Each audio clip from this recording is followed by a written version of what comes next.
Good morning to our members of the media, museum staff, special guests, and friends. Thank you for joining us today here at the North Carolina Museum of Natural Sciences. I am Amelia Cowens, Assistant Communications Director, and we're all here today for a very special reason, to hear the untold story of an exciting geological find that doubles the number of natural diamonds on record in North Carolina.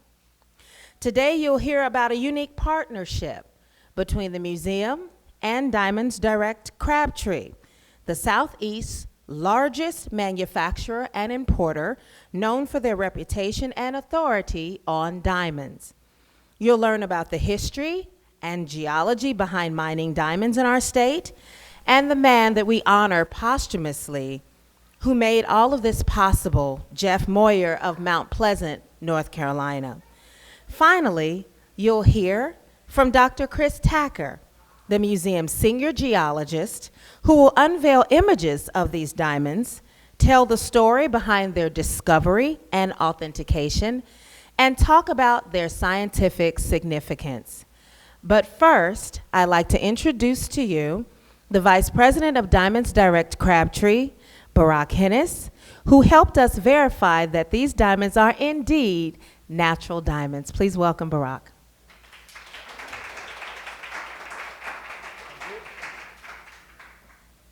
Wow, I'm going first. All right. Good morning. Just a few words. Basically, we're very honored and happy. Ginny, our marketing director, I think you received an email questioning these findings of the museum, and it was very intriguing for us to learn such a unique subject that we deal with every day. We have thousands of diamonds in our hands. None of them came from North Carolina. They all come from a site, mines in Russia and other countries, and suddenly we learned that there may be diamonds right here under our nose. So it was very exciting to partner up, and I was happy. I have to give the credit to GIA, the Geological Institute of America, that helped us. They're good friends, and they have the tools and the means to determine where rough diamonds like these are truly authentic and natural. And it was wonderful to get their immediate response, and I have to say, as well, excitement. They're like, "Are you sure?" I was like, "Well, it's the museum, it's good people, and it looks authentic, and let's give it a shot." So they really went out of their way to help us with this, and we're very, very happy to get the exciting results that they're authentic and natural and local. So thank you very much, first of all, for turning to Diamonds Direct. We take a lot of pride and passion in what we do. We enjoy this line of business, and being part of something so important here in Raleigh, which is the museum. And the best connections are born without planning. So this was very exciting for all our team, and we look forward to finding many more diamonds locally. Hopefully it won't put us out of business, but but still it will be lots of fun. So thank you very much. And Dr. Tacker, I think, who's up? Dr. Tacker, please come join us. The man behind the crystals, huh? Thank you. Thank you very much. Well, today, the North Carolina Museum of Natural Sciences and Diamonds Direct are partners, and I would like to announce the discovery and recovery and authentication of 10 new diamonds from North Carolina. To put all of this in perspective, prior to like 1893, my cursor does show up. There were 13 diamonds found in North Carolina. The largest of these was about 4 1/3 carats. What all of these localities have in common is they're places where people were either panning for gold on a fairly large scale, or they were panning for the mineral monazite. Now, I've seen in the last 10 years 2 other reports of diamonds on the internet, but I haven't been able to chase those down to authenticate them. The one surviving member of those 13 that we have is NCSM 3225.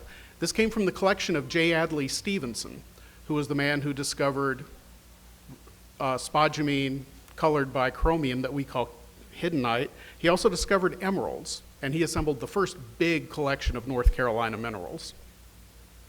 So you can imagine my surprise when I received 13 more diamonds all at one time in the mail. I finally met the man who discovered them. His name was Jeff Moyer of Mount Pleasant, North Carolina. Jeff was a gifted individual. He is probably the best self-trained geologist I have ever met. I've worked with a lot of really wonderful amateurs over the years, but Jeff really tops the list. He designed his own gold panning equipment to separate out gold from the sediments in North Carolina. And then when he got interested in diamonds, he modified that equipment to trap diamonds. After I spent enough time with him, I became convinced that these were authentic, and so the museum purchased 10 of them. We left 3 for him to get independently verified. These are the 10. I did what I could with these diamonds.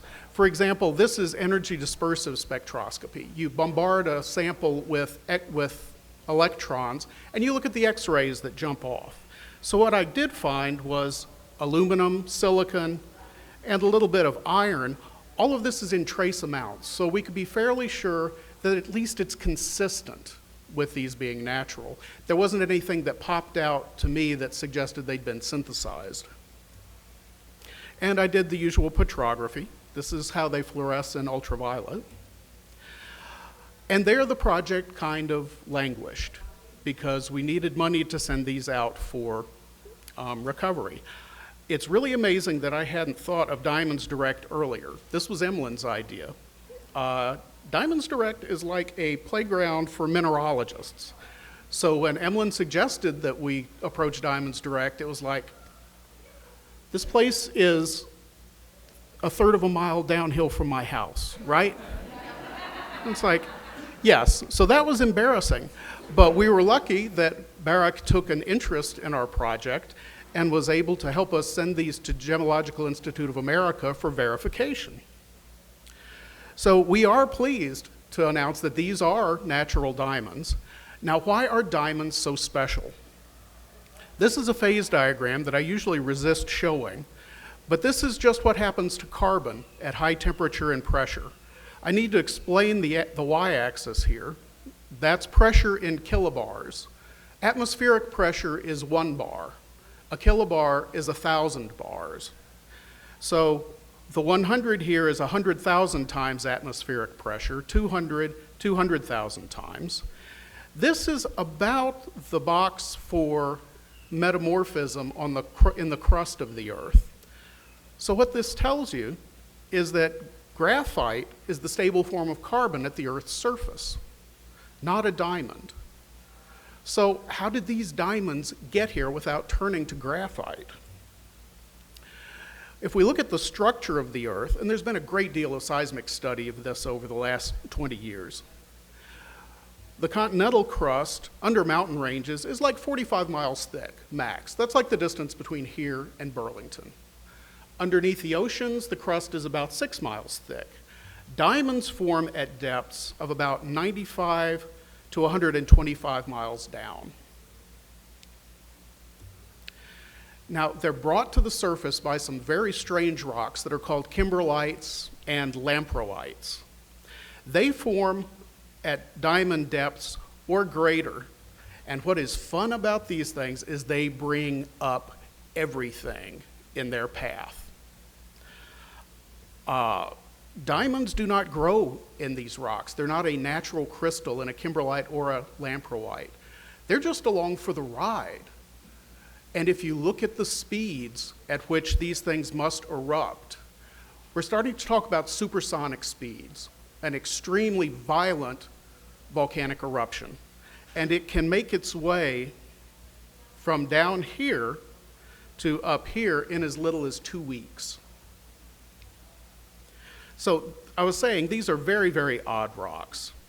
They're very high potassium, high magnesium. To an igneous person like me, you put those two together and it's like, no, that is wrong. So they're very odd there. They have very low silicon and very low aluminum and very high CO2 and lots of water. and you find a whole suite of oddball minerals in these rocks. This is what is down in the mantle. Along with all of the funny minerals you find here, they bring up big chunks of the mantle, they bring up big chunks of the lower crust, and what we know about the mantle and the lower crust is in large part due to kimberlites and lamproites. So what you look for are the odd minerals and a circular depression. These things are kind of shaped like a carrot or a horn. You look for strange color clays. I spent an afternoon at one of the kimberlites in Arkansas and looked around the whole district, and I was dealing with an old field guide, so I didn't see a rock the entire day. What I did see was some very gaudy colors of clay, blue, green, yellow. It all weathers away to nothing. So you might look for plants as well. Now, the scientific significance of this is a paper from Earth and Planetary Science Letters this year. This is the linear trend of kimberlites and lamproites in the interior of the continent. These form in what we call the craton. It's very old, it's very stable. On the other hand, we're out here on the edge where all the action is, where all the mountain belts form.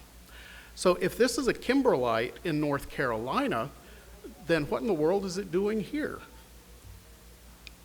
Also, these are the sample of the mantle after all of the hoorah in the formation of the Appalachians.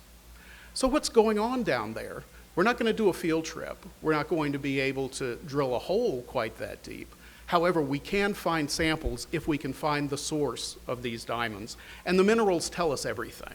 They tell us what the mantle materials are. They tell us about the deep crust. They tell us how hot, how high the pressure was, what kind of rocks melted. They tell us how old those rocks are and how old the mantle source is. So why hasn't anybody found it yet? Well, one thing that's certainly true, this is probably very deeply weathered. These rocks that are low in silicon and aluminum turn to mush in the kind of weathering you have in the southeast. Now, my own hypothesis, which is kind of educated guesswork, is these are probably small. There's probably more than one of them. It's entirely likely that they're underwater or in the floodplain of a river because they erode easily. And the other problem is nobody was really looking for it seriously until Jeff came along. Now, a dash of realism. These diamonds are small. They're not an inheritance. I don't think anybody's going to get rich. It's probably a small ore body. It's very weathered and quite possibly sub-economic. But go ahead and get excited because these are diamonds and they may have friends that are much larger than just a few millimeters. We're closer than ever to finding the source. They're geologically important. They'll be economically important for the home counties where they're found.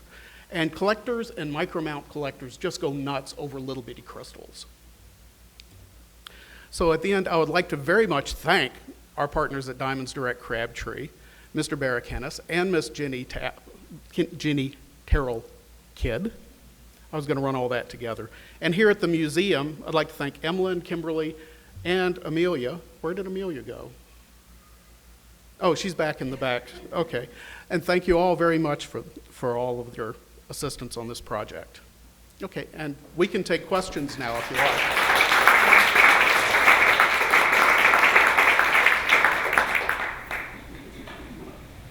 Chris, you said of those original, the older 13 diamonds, you mentioned that one is the only surviving one. What happened to the others? Some of them were just lost to time. One of them was at the American Museum, and I called the curator there because, I know him, and asked about it. And he went and looked in the drawer, and they found garnets with this diamond, and so they still have the garnets, the diamond's gone, long gone. Another fun factoid is the people that found them had heard that a diamond was harder. Oh, can you hear? Yeah, but you should use the mic. Yeah, some of the original discoverers of diamonds heard that they were harder than anything, which is true. You can scratch just about anything with a diamond. What they didn't know is that diamonds can also be brittle. So they put it on an anvil and they hit it with a hammer. And instead of one small diamond, they had a great deal very, very small diamonds. So it would seem like a no-brainer to us. If you have a diamond, don't hit it with a hammer. But that's the kind of thing they did. Laura, why was it so special for Diamonds Direct? Well, we're used to, first of all, it's in our line of business, I would say probably 70 to 75% is going to be to celebrate big occasions, from engagements to wedding gifts and anniversaries and, push presents. That's a big one, guys, if you're about to have a kid. Push presents. I see somebody very happy. Pregnant? No. All right.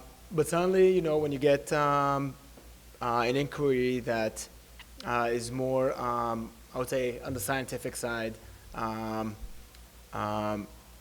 that has to do more with truly nature of diamonds, it's more interesting. We got a few over the years, but usually it was from schools, and we do some field trips, and one of our gemologists will go out and educate kids about it. But this was very, it was intriguing.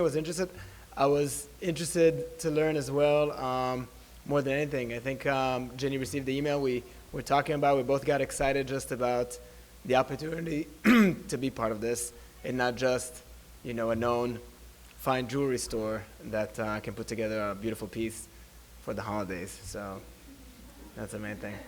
By the way, it is the holidays. Yes, we're in business after this. Yeah. Chris, I have a question. So we're in an exhibit right now that's about the geodiversity of North Carolina, and as I understand it, we're very high in geodiversity in North Carolina.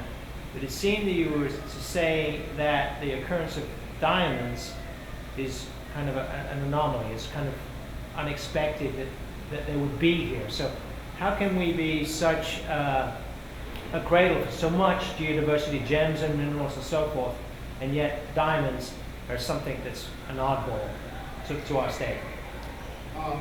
Well, to a geologist, diamonds are always oddballs. There's some rocks that you just look at and you think, no, that's not right. I've seen some beautiful stuff come out of there. Basically, I think the reason we have such amazing geodiversity is we're a very, very long state. If you compare the other ones, South Carolina is a little bit of Piedmont and then mostly coastal plain. Florida is all sand and limestone. So we've just got more of everything. We have a complete cross-section across the Appalachians. Not all the way. You have to go into Tennessee to get the Valley and Ridge, but I think that's why our diversity is so great. But diamonds, yeah, there's not a lot of diamonds discovered up and down the East Coast. There are a few kimberlites in Pennsylvania, but I don't know how much in the way of diamonds they've found. To find something comparable, you have to go around the bottom of the Appalachians to Arkansas. Thank you. I have kind of a two-part question. Are diamonds only found in a really limited number of places? Is that, or? Well, diamonds are mined in a very limited number of places because mining diamonds is, it's very costly and it's a very technology intensive kind of enterprise. So, finding a diamond pipe that carries enough diamonds to make it economic is, a very rare thing. And that's one of the reasons we study these rocks. If we find the diamonds in these kimberlites or lamproites, where can we find more? So is there going to be a big search for these? And I don't know what the word direct signifies in Diamonds Direct, but is Diamonds Direct interested? It's what could be more direct than if you could get your hands on the source of these diamonds right here. Like I said, it could be good news again. Are you all going to mount a search for these? We're not there yet. See, you're very, it's a few steps forward, but I think just in general, where you're saying to concentrate on where is big amounts, like, sites in Russia, in South Africa, in India, Australia, Canada, would be the closest one, I think. I'm sure you can find little diamonds here and there in different places on Earth. It needs to be economical. and to supply enough to justify the investment, which is heavy. So, Yeah, when we get math. yep. Yeah, when we, well, I basically reached the limit of my intelligence here. So I had to bring in somebody who was an expert in the diamond group. And Barak was very nice about it. He looked at these and he said, I don't think we're going to cut these. And that's right, you could cut them, I'm sure, but it would take a laser and they would be very, very small once you got them finished. And are these the diamonds that we saw? There's 13, 10 of them the museum owns? Right. And are they going to be on display soon? What's going to happen with the other 3 and what's going to happen with those 10? I don't know. Part of the story I left out. Before Jeff and I could get in the field together, he was diagnosed with stage 4 lung cancer, and he died very shortly thereafter. I got a call from his son telling me that he wanted to talk to me before he died, and I spent the last 2 weeks on the phone every day, trying to talk to him, but he was heavily medicated and just spent most of the time sleeping. So I didn't get to talk to him or say goodbye or anything like that. So I imagine his family still has those 3 diamonds. But I've lost touch with his son and his wife. It would be nice if they would get back in touch with me. But Jeff was a very private person. I never met his family or his wife. He didn't have a big funeral. It was just family members. He's a very private kind of guy. What about our 10? Well, putting those on exhibit represents some challenges, right, Roy? What happened to Roy? He just left. Yes, but what we do is we have a great deal of other options, especially with our digital media people in developing other kinds of exhibits for these. So, yes. There are different shapes. Diamonds come in all those different shapes? Yes. Okay. Oh, Lord, how much of a lesson in mineralogy do you want? Yeah, you can look around at, say, in the garnet case or in the calcite case, and things with the basic same chemical crystal structure can have a large number of different atomic forms. And so what we have here, this one is an octahedron, that's octahedron. This is a dodecahedron, 12-sided. You can find animations on the net. This one looks like it's trying to be a Mackle twin, which is a diamond that's twinned on a spinel law. They form what looks like a triangle. This one's a cross between a octahedron and a hexahedron, I think. And then this one is what we call round. Yeah, the scientific... Oval round. Oh, it's oval, excuse me. See, that's why we went to him. Yeah, is that too much terminology? I could show you a profile and you could understand round. In their raw form, they're not so special and impressive looking. Like, It's the added component, Yeah. I can send you links to websites that just sell diamond crystals to collectors. There's a couple that we do finished jewelry. It's a bit more difficult because of the unique shape. Just to set them, but there are a couple of designers that we work with that specialize just in rough diamonds and designing rings for rough diamonds. Well, thank you so much for being here.